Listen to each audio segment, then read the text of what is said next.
On the Prime Minister's response to the ongoing crisis in Alice Springs, again, when these matters happen, understandably, there are calls for the leaders, the nation's leaders, the territory leaders to visit and see and talk to the people on the ground. The Prime Minister said he's been to the Northern Territory 9 times since he's become Prime Minister. What's your read on this and the federal response to what is a shocking ongoing crisis in Alice? Well, Kieran, so you and I both just would have watched that press conference now from the Chief Minister and the Commissioner of Police in the Northern Territory.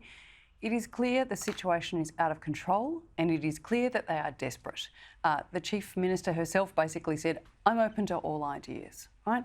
I don't know why the Prime Minister is sitting in a vineyard in the Hunter with his union mates and frankly not back on his plane and heading to Alice Springs right now. You saw Peter Dutton and Senator Jacinta Price in Alice so many times last year. This is not a new problem. The only reason you have a curfew in place now and 58 additional policemen heading to Alice Springs is because of the consistent pressure that they have put on this issue to say it's a law and order issue.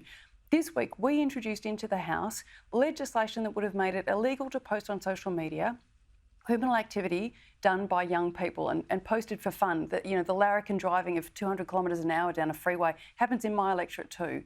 That's then posted on social media. So we put in a measure to make that illegal. Do you think the government backed us on that? No, they did not, right? They are missing in action on this. They have been missing in action on Alice for well over a year, telling us the voice would solve everything.